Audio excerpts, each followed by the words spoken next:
మా పూజలు, సేవలు, ప్రార్థనలు అన్ని దేవుడికి అందాయేమో. 15th ఆగస్ట్ మా అబ్బాయికి ఫుల్గా స్పృహ వచ్చింది. ఇప్పటికి 36 అవర్స్ గడిచింది. మళ్ళీ స్కాన్లు, ఎంఆర్ఐలు చేసి చూసి బ్లడ్ సప్లై స్టార్ట్ అయింది, అందువల్లనే కాన్షియస్నెస్ వచ్చింది అని డాక్టర్స్ చెప్పారు. అమ్మ, భార్య, చెల్లి మట్టుకు 1 at a time ఐసీయూలోనికి వెళ్ళి జస్ట్ 2 minutes ఈచ్ మాట్లాడించి బాగా మోటివేట్ చేసి ధైర్యం చెప్పి రమ్మన్నారు. Morning 11 AM fever and shivering start అయ్యింది. అబ్బాయికి కూడా అంత ట్రామా అండ్ షాక్ కదా. అంతేకాదు హాస్పిటల్ అన్నాక ఇన్ఫెక్షన్స్ తప్పదు కదా మరి. మధ్యాహ్నం 1 గంట వాళ్ళకి షేవ్ చేసి క్లీనప్ చేశారు. అప్పుడు ఫేస్లో స్వెల్లింగ్ కనిపించింది. ఇంకా డేంజర్ జోన్లోనే ఉన్నాడు, అప్ టు 72 అవర్స్ ఏమన్నా కావచ్చు అని డాక్టర్స్ చెప్పారు. కంటిన్యూస్గా ప్రార్థన చేసుకుంటూనే కూర్చున్నాము. ఇంకా ట్యూబ్ల సంగతికి వస్తే ఆక్సిజన్ అండ్ వెంటిలేటర్ పెట్టారు, ఫీడింగ్ కోసం ముక్కులో రైల్స్ ట్యూబ్ పెట్టారు, యూరిన్ కోసం క్యాథీటర్ వేశారు, ఐవీ ద్వారా ఇంజెక్షన్స్, గ్లూకోజు. బాబా, నిజంగా భయంకరమైన దృశ్యం అండి. 16th ఈవినింగ్ మెయిన్ డాక్టర్ నన్ను పిలిచి, పేషెంట్కి మౌత్ రిలేటెడ్ మజిల్స్ అన్నీ ప్యారలైజ్ అయింది కాబట్టి కొరకడం, నమలడం, మింగడం ఏవీ చేయలేడు. అందువల్ల ముక్కులో నుంచి ఫీడింగ్కి ట్యూబ్ పెట్టాము. దీని ద్వారా లిక్విడ్ ఫీడ్స్ డైరెక్ట్గా స్టమక్లోనికి వెళ్తుంది. ఇప్పుడు గాలి పీల్చుకునే సిస్టమ్ని కూడా టెంపరీగా మార్చాల్సి వస్తుంది అన్నారు. అంటే అనెస్థీషియా ఇచ్చి గొంతులో ఒక ఓపెనింగ్ చేసి ఒక పైప్ వేస్తాము, అది డైరెక్ట్గా ఆక్సిజన్ని లంగ్స్ లోపలికి పంపిస్తుంది. దీని పేరు ట్రాకియోస్టమీ అని చెప్పారు. ఇలాంటి స్ట్రోక్ అయిన పేషెంట్స్కి చోక్ అవ్వకుండా, అంటే పొరపోకుండా ఉండాలంటే ఈ ప్రొసీజర్ కంపల్సరీ అన్నారు.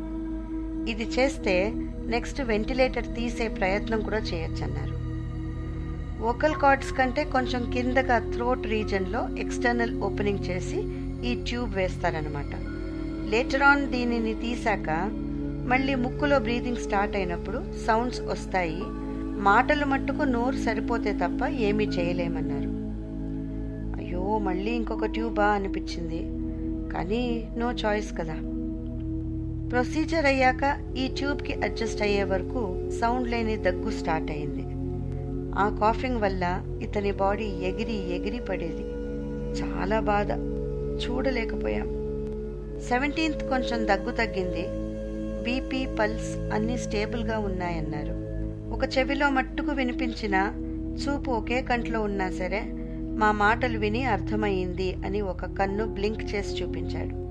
కమ్యూనికేషన్కి కనురెప్పలు మిటకరించడం తప్ప మరో దారి లేదు. మేము రకరకాల ప్రశ్నలు అడిగితే తను కళ్ళు మిటకరించి ఎస్ అని చూపించేవాడు. ఇది చాలా కష్టమైన పనండి. అయినంత వరకు మోటివేట్ చేయండి, పాజిటివ్ విషయాలు చెప్పండి, మ్యూజిక్ అండ్ మంత్రాలు లో వాల్యూమ్లో వినిపించండి అన్నారు డాక్టర్స్.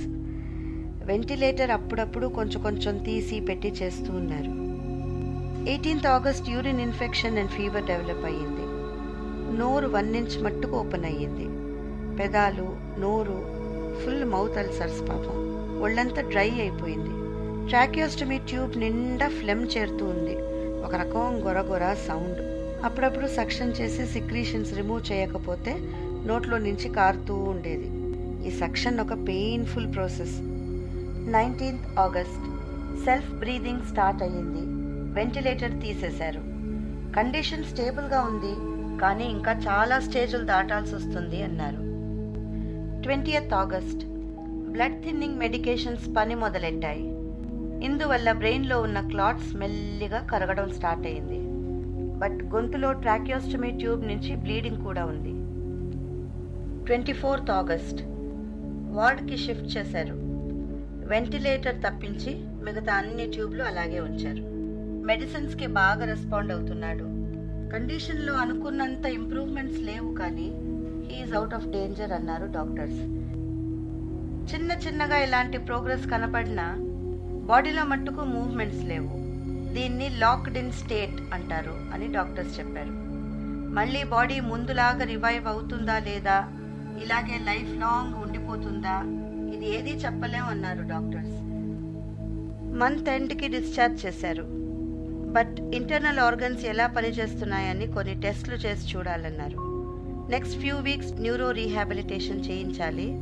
అంటే physiotherapy, speech therapy, occupational therapy లాంటివి. అలాగే tracheostomy tube suctioning 1 in 2 hours చేయించాలి. బ్రీదింగ్ ఇంకా వీక్గా ఉంది కనుక ఆక్సిజన్ పెట్టే ఉంది. ఇంకో 4 to 6 weeks ప్రీవియస్ హాస్పిటల్లో ఉండి కండిషన్ బెటర్ అయినప్పుడు డిశ్చార్జ్ చేసుకోమన్నారు.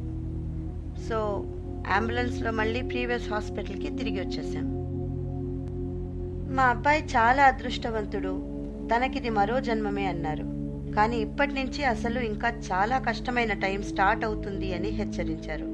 బాగా ఓపిక పట్టి ఇంకొక 6 months to 1 year చాలా జాగ్రత్తగా చూసుకోవాలి అని మాకు అడ్వైస్ ఇచ్చారు. ఈ కేసులో ప్లస్ పాయింట్స్ ఏమంటే పేషెంట్కి జ్ఞాపక శక్తి, ఆలోచనలు, రీజనింగ్, అండర్స్టాండింగ్ ఇలాంటి మెంటల్ ఫ్యాకల్టీస్ ఏవీ అఫెక్ట్ అవ్వలేదు. ఫిజికల్ శరీరంలో మట్టుకు బ్రెయిన్ చెప్పిన ఏ ఒక్క పని చేయడానికి శక్తి లేదు.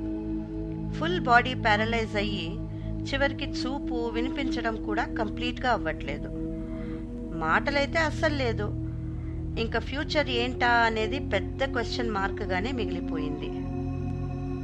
ఒకవైపు దైవశక్తి, ఇంకోవైపు డాక్టర్స్ చేసిన correct diagnosis and timely treatment, మరోవైపు ఫ్యామిలీ సపోర్ట్ అండ్ మోటివేషన్.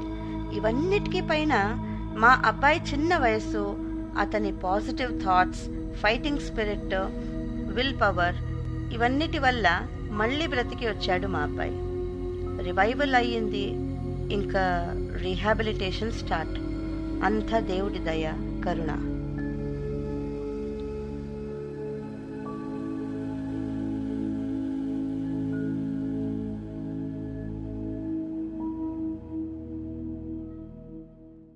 దయచేసి కొనసాగింపు వీడియో చూడండి.